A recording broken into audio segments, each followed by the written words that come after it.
Hello friends, बहुत बहुत स्वागत है आपका इंग्लिश एडवांटेज की ऑनलाइन क्लासेस में।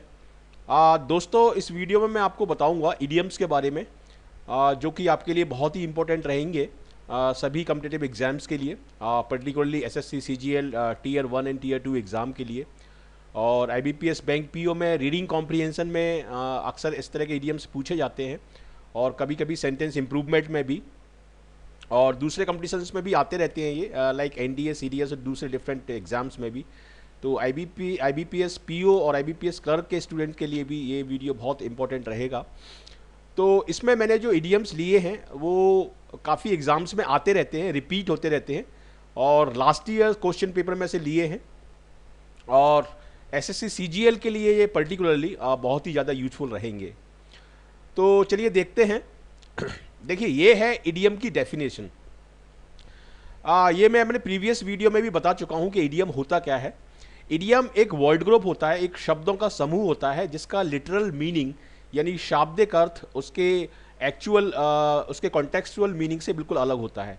मतलब शाब्दिक अर्थ उसका कुछ अलग है और उसका एक्चुअल मीनिंग जो निकल रहा है और जो कन्वे हो रहा है वो अलग है। फॉर एग्जाम्पल, जैसे kick the bucket. Kick the bucket एक इडियम है जिसका मतलब होता है किसी की डेथ हो जाना या मर जाना, लेकिन अगर इसका शाब्दिक अर्थ देखें तो इसका अर्थ निकलेगा कि बाल्टी को हिट करना। उसी तरीके से फीलिंग ब्लू का मतलब होता है कि फीलिंग अनवेल, और फीलिंग ग्रीन का मतलब होता है जेलसी के लिए। और अगर मैं बोलूं कि she is in the pink of health, तो पिंक जो वर्ड है वो यूज़ होता है अच्छी हेल्थ के लिए। तो इस तरीके से ये यूज़ होते हैं, जैसे यहाँ पर ये दिया हुआ है किक द बकेट और फीलिंग ब्लू, इस तरह के ये इडियम्स यूज़ होते हैं। और यहाँ पर ये डेफिनेशन भी दी हुई है मैंने, इसको आप पढ़ सकते हैं। इडियम्स वर्ड्स, फ्रेजेस और expressions that are not interpreted logically और literally.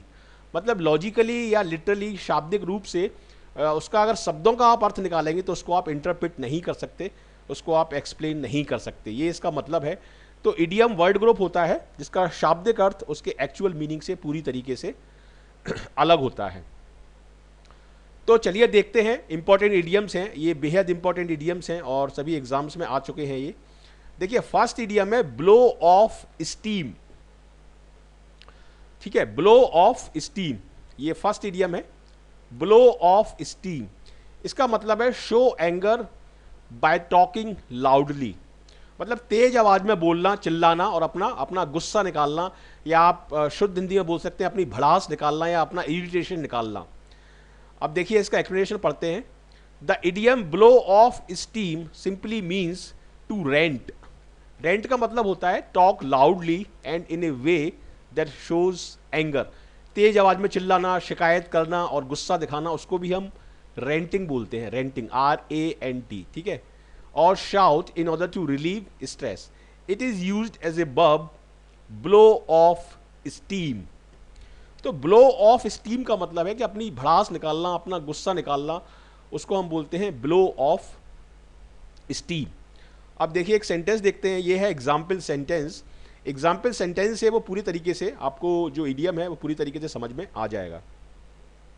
Don't take it personally when he shouts like that, he is just blowing off steam. ठीक है, उसकी बात को आप पर्सनली मत लीजिए, वह तो केवल अपनी भड़ास निकालने के लिए, अपना गुस्सा निकालने के लिए आपके ऊपर चिल्ला रहा था। ये सेंटेंस का मतलब है ब्लोइंग ऑफ स्टीम या ब्लो ऑफ स्टीम। ठीक है, show anger bye talking loudly. इसमें यदि आपके एग्जाम में आता है ये, एसएससी सीजीएल में या दूसरे एग्जाम में, तो ये जो लिखा हुआ है, ये बोल्ड किया हुआ है और अंडरलाइन किया हुआ है, ये आपका आंसर होगा। आपके जो ऑप्शंस मिलेंगे उसमें से एक ऑप्शन ये होगा, तो इसलिए इसको मैंने बोल्ड करके दिखाया है। ये आपका आंसर होगा, ये आपको समझने के लिए है, ये आपका एक्सप्लेनेशन है, और ये आपका एग्जाम्पल सेंटेंस है। इस तरीके से आप इसको समझ सकते हैं। और ये वीडियो ट्यूटोरियल हिंदी में है, और जो इंग्लिश मीडियम के स्टूडेंट इसको इंग्लिश में देखना चाहते हैं वो इंग्लिश की प्लेलिस्ट में जाके, इडियम की वोकेबलरी की एक अलग से प्लेलिस्ट है, उसमें पूरे वोकेबलरी के वीडियो दिए हुए हैं, उसमें जाके आप देख सकते हैं। तो चलिए सेकंड देखते हैं। सेकंड है पुल समवन्स लेग। किसी की, अगर हिंदी में बोले तो किसी की टांग खींचना। तो टांग खींचने का सिंपल सा मतलब, पुल समवन्स लेग का मतलब है टीज समवन, किसी को चढ़ाना, या किसी को झूठ बोल के उसका उसको उसको ट्रिक करना, किसी को हंसी मजाक करना, उसको हम बोलते हैं पुल समवन्स लेग। तो टीज समवन इसका आंसर होगा। जैसे यहां पर ये दिया हुआ है टीज समवन, टीज मतलब चिढ़ाना। The saying pull someone's leg means to tease someone, to lead someone on, to lead someone on. Lead on का मतलब ही होता है एनॉय करना, किसी को चिढ़ाना, लीड ऑन। और to goad someone into overreacting, किसी को ओवर रिएक्टिंग करने के लिए मजबूर करना, ठीक है। द टर्म यूजुअली इंप्लाइज टीजिंग और गोडिंग बाय जोकिंगली लाइंग। झूठ मूठ में, ऐसी हंसी मजाक में झूठ बोलना, किसी को ट्रिक करना, किसी की टांग खींचना, उसको हम बोलते हैं pull someone's leg. A brief translation of this saying could be to fool और ट्रिक समवन, ठीक है। ये इसका ब्रीफ ट्रांसलेशन है, फूल और ट्रिक समवन। अब देखते हैं example sentence. I hadn't pull Miss Pooja's leg for any of that stuff, she had just handed it to me on a platter and that was not my fault। इसका मतलब ये है कि मैंने जानबूझ के मिस पूजा के साथ उनकी टांग नहीं खींची, उनके साथ हंसी मजाक नहीं किया, उन्होंने मुझे मौका दिया। इस सेंटेंस का ये मतलब है। तो पुल समवन्स लेग का मतलब होता है टीज समवन, ठीक है, किसी को चिढ़ाना। चलिए नेक्स्ट देखते हैं, टू बी इन डोल्ड्रम्स। ये एसएससी सीजीएल एग्जाम में 4 या 5 बार तो मैंने ही देखा है, अलग अलग एग्जाम में, 2012 में, 2014 में, 2009 में भी आया है। ये काफ़ी बार रिपीट होता है, ये बहुत कॉमन है और बहुत इंपॉर्टेंट है आपके लिए। To be in doldrums, to be in doldrums का मतलब होता है कि दुखी होना या उदास होना, क्योंकि आपके साथ या तो आपका किसी से डिस्प्यूट हुआ है, आपका किसी से झगड़ा हुआ है, आपका किसी से ऑल्टरकेशन या तू मैं हुई है, तो उसकी वजह से आप थोड़े से लो स्पिरिट्स में रहते हैं, थोड़े से दुखी से रहते हैं, उदास से रहते हैं, उसको हम बोलते हैं बी इन डोल्ड्रम्स। तो इसका एग्जैक्ट आंसर होगा to be in low spirits. ये आपका एग्जैक्ट आंसर होगा। आपको जो ऑप्शंस मिलेंगे उसमें ये आपका ऑप्शंस मिलेगा, to be in low spirit. और ये है इसका explanation. The idiom generally means to be sad और इन लो स्पिरिट्स, ये इसका मतलब है। और अब हम देखते हैं example sentence. After the loss in the election many leaders are in doldrums. Election के बाद, चुनाव के बाद जो उम्मीदवार, जो कैंडिडेट चुनाव हार गए हैं, वो थोड़े से डोल्ड्रम में हैं, दुखी हैं, थोड़े से उदास हैं, लो स्पिरिट्स में हैं। He was in doldrums after the quarrel with his cousin. अपने कजिन के साथ उसका जो झगड़ा हुआ उसके बाद वो डोल्ड्रम्स में है, लो स्पिरिट्स में है, दुखी है या उदास है। तो ये इसका मतलब होता है टू बी इन डोल्ड्रम्स। ये बहुत आता है एग्जाम्स में, और ये तो आपका रीडिंग कॉम्प्रिहेंशन में भी आ सकता है। रीडिंग कॉम्प्रिहेंशन में और सेंटेंस इंप्रूवमेंट में भी इस तरह के इडियम्स यूज़ होते हैं। और एसएससी सीजीएल में तो वो 200 मार्क्स का आपका पेपर होगा, उसमें तो ये 20 या 25 इडियम आपसे डेफिनेटली पूछे जा सकते हैं।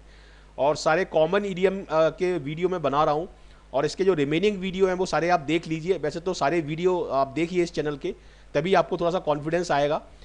करीब 150 से ऊपर वीडियो हैं, बस सारे वीडियो आप 2 या 3 बार देखिए, आपकी तैयारी पूरी हो जाएगी और काफ़ी कॉन्फिडेंस आ जाएगा आप में, यदि आप सारे वीडियो देख लेते हैं तो चलिए अब आगे बढ़ते हैं। To be above board.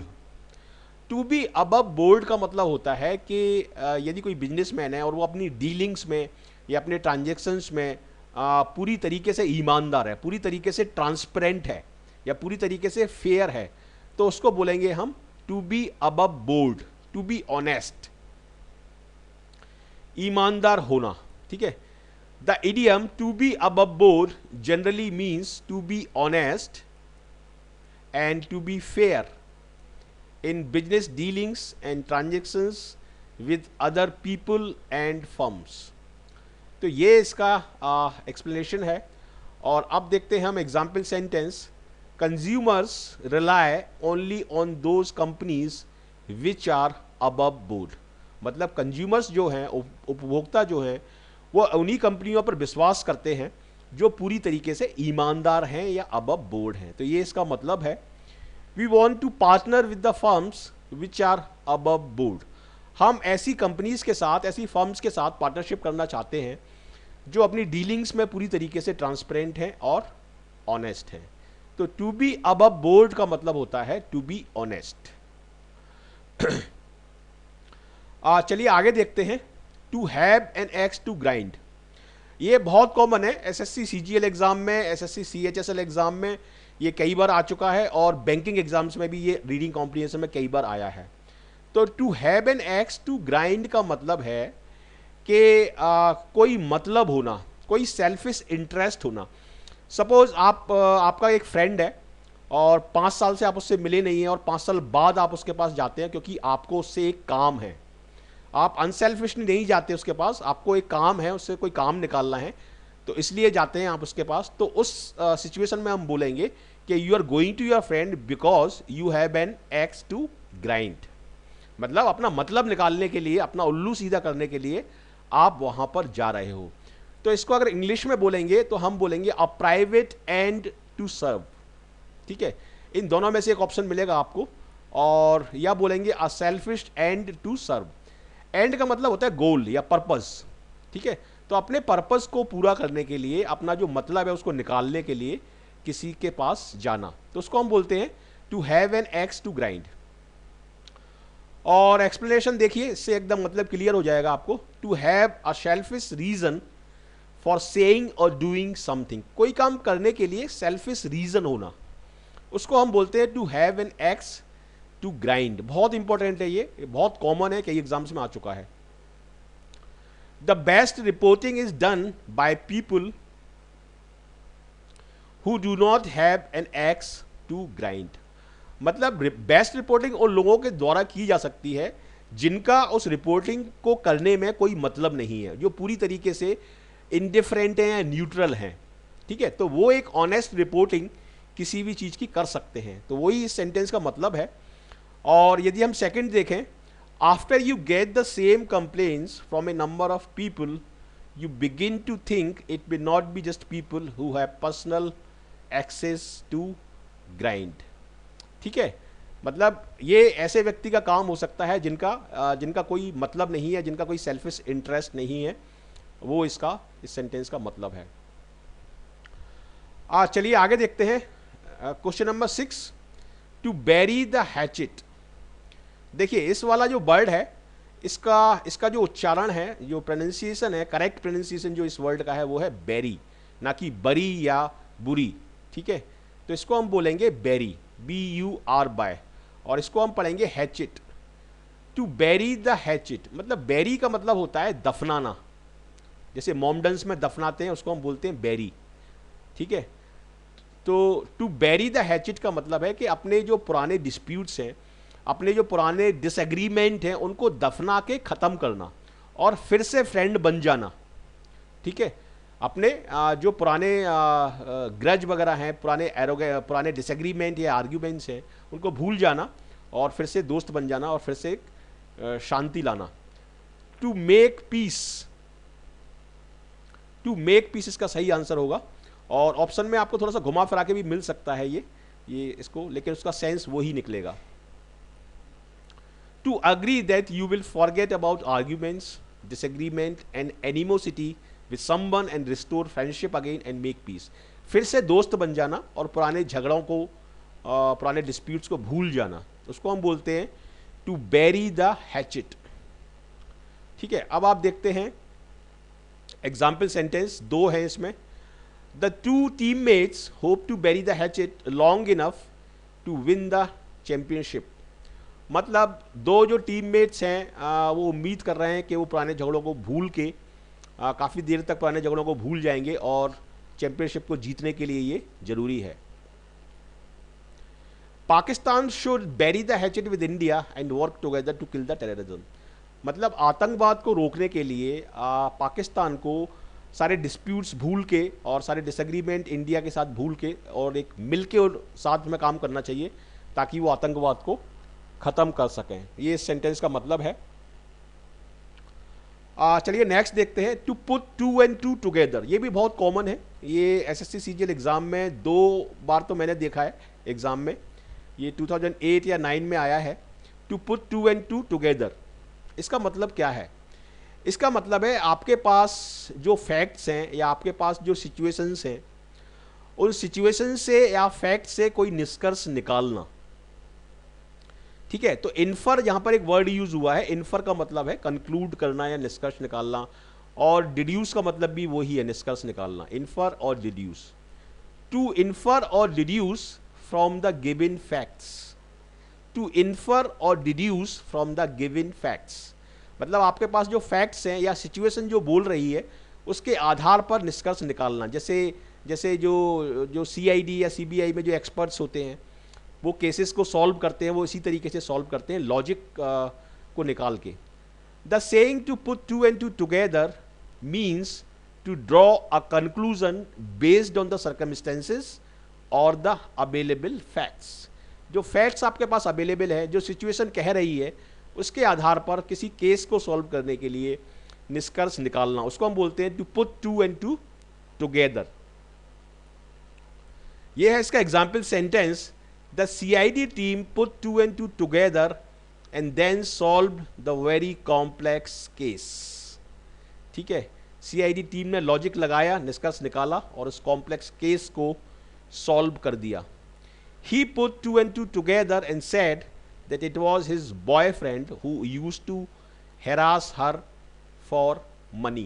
उसने ये निष्कर्ष निकाला कि उसका जो बॉयफ्रेंड था वो उसको हैरास करता था, परेशान करता था पैसे के लिए। तो ये सेंटेंस का मतलब है to put two and two together. इसका आंसर होगा आपका टू इन्फर और deduce. Pay off old scores. Pay off old scores का मतलब ये है कि किसी व्यक्ति से बदला लेना। सपोज किसी व्यक्ति के साथ आपकी लड़ाई हुई थी, या किसी व्यक्ति ने आपको नीचा दिखाया था, किसी व्यक्ति ने आपकी इंसल्ट की थी, तो उस चीज़ का आप कुछ दिनों बाद फिर वही वैसा ही ट्रीटमेंट उस व्यक्ति के साथ जब आप करते हैं तो उसको हम बोलते हैं पे ऑफ ओल्ड स्कोर्स। ठीक है, टेक रिवेंज। टेक रिवेंज यानी बदला लेना, टेक रिवेंज। एक्सप्लेनेशन देखिए इसका।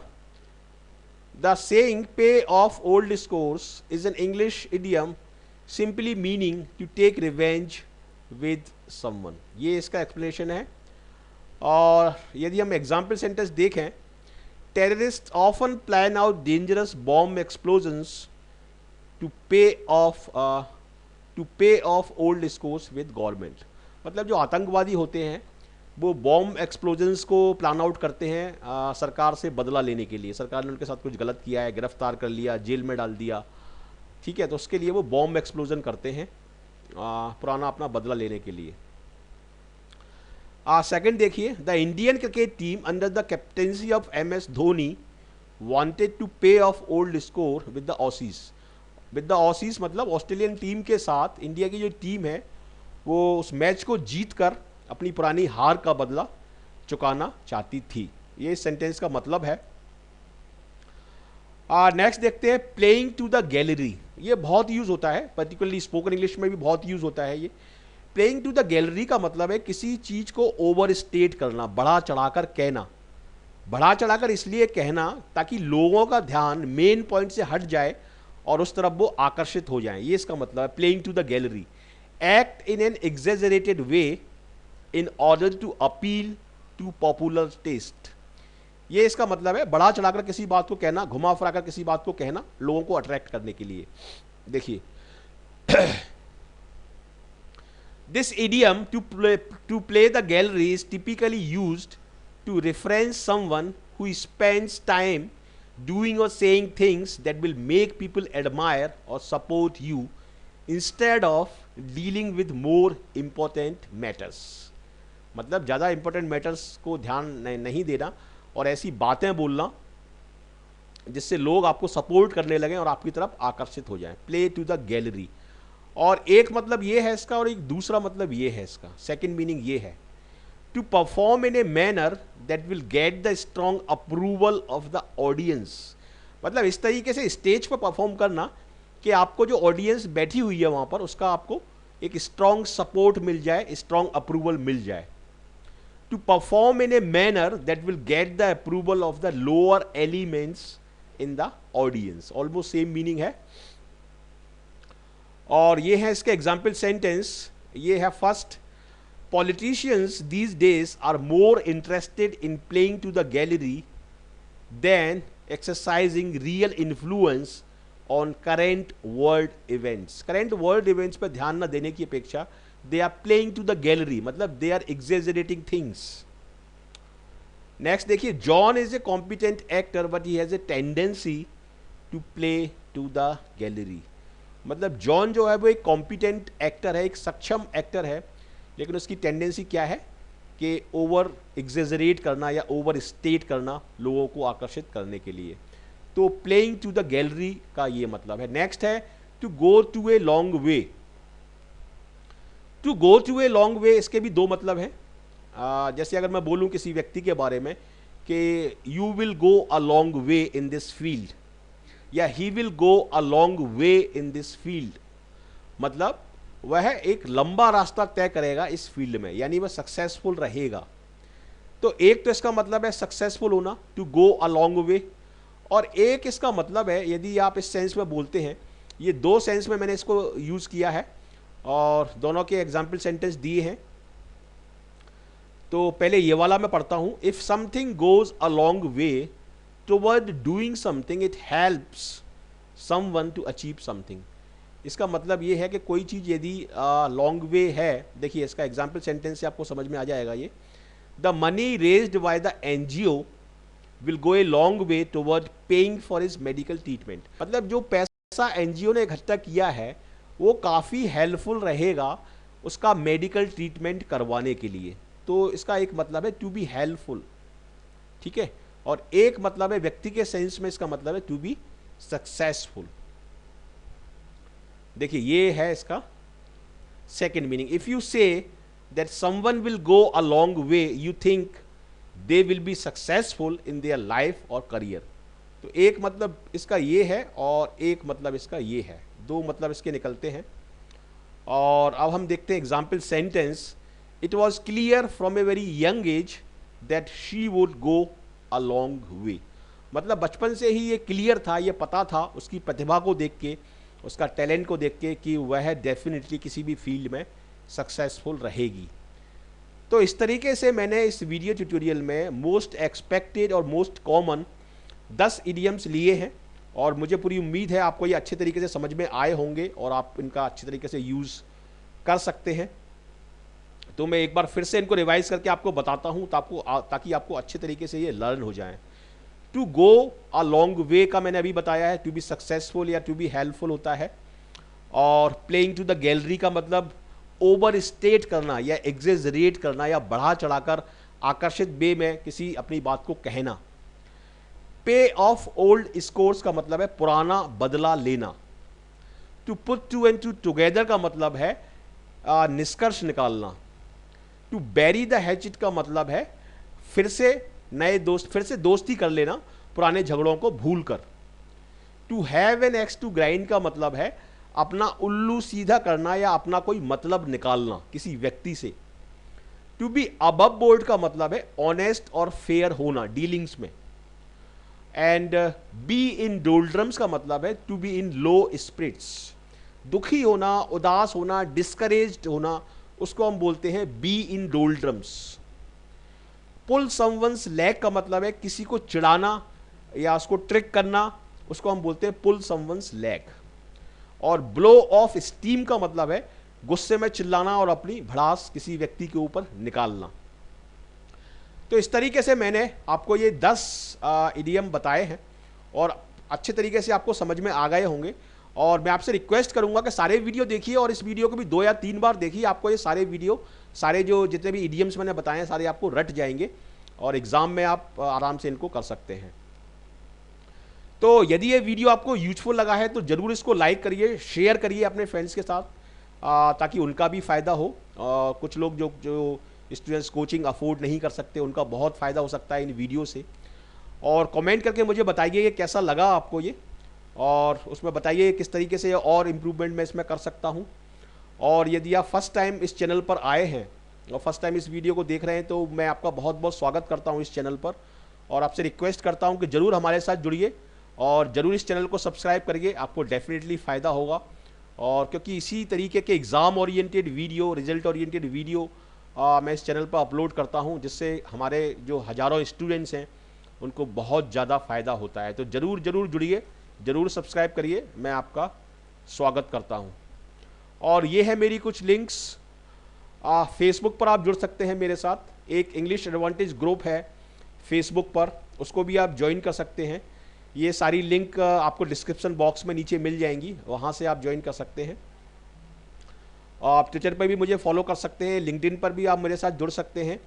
और एक फेसबुक पेज क्रिएट किया है इंग्लिश एडवांटेज एजुकेशन के नाम से, तो उसका लिंक मैं आपको दे दूंगा, उसको भी आप ज़रूर प्लीज़ लाइक करिए, क्योंकि उस पर मैं अपडेट्स डालता रहता हूँ, सारे एग्ज़ाम के और सारे वीडियो कंटेंट्स के अपडेट्स उस पर आपको मिल जाएंगे।